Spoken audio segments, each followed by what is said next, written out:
we have a special guest today. We're going to talk. You know how yesterday we had the organizer from the IWW, right? That's that International Workers Union, and he was on. He had lots of great information about the different kinds of organizing around the world that's happening. And today we have on a special guest. Do you remember we covered in Portland the Voodoo Donuts? Now we go to Portland. We used to go twice a year to do our shows in Portland, and we would go to Voodoo Donuts. We would definitely go to Voodoo Donuts. There's always a line. Very popular place to get a donut. And so they didn't have a union and they weren't being treated correctly. So they decided to organize their own union right on the spot. It's a new thing called, what is it called? I'll think of it. Our guest will tell me what it's called. Solidarity. Yes. Solidarity Union. So here today is organizer with the Portland Industrial Workers of the World. Oh, so the IWW must be for Industrial Workers of the World. I thought it was international. She's also been organizing with the Voodoo Donut Workers Union since June 2019. She's an active organizer in the LGBTQ community and believes that organizing within communities is the best way to pave. Please welcome to the show, Samantha Bryce. Samantha, thanks for being our guest. Thanks for having me, Jimmy. So tell me all about, I'm really interested, in workers help saving us right now, right? And so workers are starting to save themselves. So tell us what happened in Portland with the Voodoo Donuts. Absolutely. So our campaign, known as the Voodoo Donut Workers Union, was started back in June of 2019. We were approached by a couple of workers who had some concerns about the workplace, how they were being treated and how they were being paid. And so we started to put things together and move forward with a union. And we actualized that union in October. So within 6 months after that, we had about 80% of the workforce on board with unionizing Voodoo Donuts, and we went public. That all got started due to a series of issues within Voodoo Donuts. So let me can I stop you right there just for a sec? So now I understand that you didn't go through the normal process of a union organizing. Is that true? I mean, we didn't go through what would be most commonly done with some of the larger unions out there. What we did is more of the IWW model that you mentioned earlier, which is primarily rooted in doing things like grassroots organizing, shop floor action, and worker-led unionism rather than paid unionizers or some folks like that coming in to do it for us. So normally, I worked in a warehouse. I drove a forklift, and we tried to organize a union. And the way it normally works is that you have to call in the guy from the Teamsters or whatever union you're trying to join. They send a person who tells you what you have to do. And it was not he didn't understand us, didn't really care about us much. And so, it's a long process that takes a couple years because then you have to have an election. You have to go through the NLRB, which is the National Labor Relations Board, which is packed with corporatists from Trump. So there's a lot of it takes a long time, and wasn't helpful for people at a place like Voodoo Donuts. And so what the IWW does is you just organize right away. You don't wait for an outside big time organization. Am I coming close to what you guys did? Absolutely. No, the way that we did it is we just kind of did it ourselves. We came together as coworkers and decided that we weren't being treated fairly. So instead of going to some larger organization to help us gain our needs, we banded together and started demanding rights on our own, which works very well and much more quickly, like you mentioned, than working with the larger unions.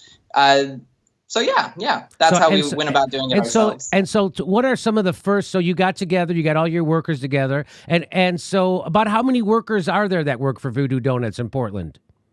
It varies depending on the time of year, but anywhere from about 45 workers to 70 workers at their downtown location. Okay. And so what were some of what was your top 2 demands that you made, and did they meet them? Absolutely. So no, our demands were not made. We asked in the very beginning, the things we were asking for was an increase in wages, as well as safer working conditions and the idea of having some sort of training to deal with problematic passerbys in the workplace. Because at the downtown location, we get a lot of harassment and attacks on the workers there. So we were wanting management to step up and do something for us that would kind of mitigate that, since we have no training to deal with things like that. So those were some of our largest concerns at the beginning. Things have evolved over time, though, for sure. And so talk about you go to the owners of the company, you make your demands. How do they respond? The way that we did it is we came together as a group and did a group action to publicly announce ourselves. So after we had already organized and kind of gotten everyone in the same boat for the union, we then went to work one day as a group, and a few of us went inside to have a sit-down conversation with the boss and explain to them that we are now forming a union and we would like to be met at the table to discuss demands of the union for a safer and more equitable workplace for the employees there. So that's how we initially came out and went public. Beyond that, we have led other public actions. Like what? And we've, around the time that the COVID outbreak started getting, really picking up and employers started laying off employees, they laid off a drastic number of our workers at VoodDoo Donuts. So what we did is that we kind of organized ourselves together. We decided that on the days that our paychecks were available, we would join together in solidarity to go pick up our paychecks and also deliver another message from the union as far as demands that we needed. We were asking for things such as severance pay and access to our accrued PTO and sick leave that had been given to us, but was being taken away as profits started to reduce at VoodDoo Donuts. So we demanded both of those things. We went to the media and talked about it. And unfortunately, VoodDoo Donuts has stayed very silent on anything that we've done and has not came to the table to discuss anything such as severance and access to PTO and sick leave, which has left a lot of us out in the cold as far as finances go. And the state of things right now, trying to get unemployment is very difficult. Severance and access to our earned PTO and sick leave would have been great. And so do you have any more? So what's your next step then to get your demands met? Well, our next action, since there has been a large amount of radio silence from VoodDoo Donuts, we are planning on escalating in the nearest future if we can't have some of our basic demands met or be acknowledged by the company. Currently, our largest concern is trying to get our union workers back on the shop floor again after the mass layoffs. So the company verbally informed us that they would be hiring us back once the business resumed normality.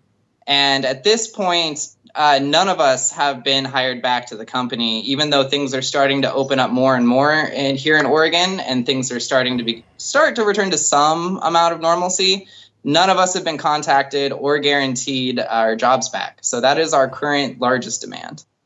Any plans for any kind of work stoppage? Well, unfortunately, since the majority of the union is not working on the shop floor right now, we don't have a whole lot of wiggle room to do something like a strike. But that doesn't mean that we can't have an action. What we've been talking about lately are other ways that we can escalate outside of the shop floor itself. So though we do have supporters within VoodDoo Donuts currently, we believe that it's best to do an action outside of the workplace, such as either picketing or, other forms of escalation that unions typically do. So, I mean, so I'm guessing that the traffic at the VoodDoo Donuts is way down because of the pandemic, correct? Oh, absolutely. Okay, so typically we would have lines wrapping around the block, and right. You don't really see those nowadays. So, so I can see how you wouldn't have as much leverage as you normally would. So, as soon as the lines pick up around the block again, I'm sure you'll have a lot more leverage in your negotiations. Absolutely. And that is something that we are keeping in mind for the coming future, especially after June 1st. Right. So. I mean, unlike Amazon or UPS or FedEx or Instacart or the grocery stores, their business increased. They had real power, so they're in more demand. Whereas the Voodoo Donuts, less demand during the pandemic, so you have less power. But I love that you are organizing. You're not waiting for an outside organization and not doing it through the normal NLRB channels. I think it's fantastic. I mean, and you know, who knows what's going to happen going forward, if we're going to have an open economy, how long this is going to take. But we're going to need people like you and people organizing on the ground level. And is the attitude, what's the attitude around the union now for Voodoo Donuts? Oh, the attitude's great. Regardless of whether we've been laid off, all of our union members are still very active and still participating within union discussions and organizing. Mm-hmm. As far as the opinion of those still working at the shop who aren't already on board with the union, I don't know. I'm sure it's pretty positive. Once they start seeing the benefits that we can start earning for every worker on the shop floor, regardless of rank, I think that they'll come around. People typically do when you start being able to help them with, you know, their wages, their health benefits, and their safety on site. Right. Well, Samantha, is there anything that I didn't ask you that you want to leave with our audience? You know, I really did kind of want to speak to the idea of, you know, we're not only going through a union, which is, you know, a little atypical for a lot of people on the job floor, but we're also trying to organize a union during the outbreak of COVID-19 and how that affects us all. And something I kind of wanted to put out there is that to all unorganized workers or workers that are just now starting to fight for a union, we need to make space for us at the table as businesses start to reopen. If we don't have a seat at the table to discuss how this happens, how reopening happens for all of us, workers will face the brunt force of how this happens. We won't have a voice, and we will end up having to pay for the damages that COVID has incurred on our workplaces. And personally, I believe that us as rank and file workers have paid enough into capitalism, and now it's time for the companies that need us to actually appreciate us and start giving us the things that we need to thrive in our workplaces. Here. I agree with you 100%, Samantha. Thanks again for coming on, being our guest. We wish you all the luck in your organizing, and if you ever have something you want to get out, you need some help getting your message out, let us know. Absolutely. Thank you so much, Jimmy. I really appreciate you bringing us onto your show. Okay. Take care. It's great meeting you. You as well. Hey, this is the part where I tell you where our live shows are, but there aren't any.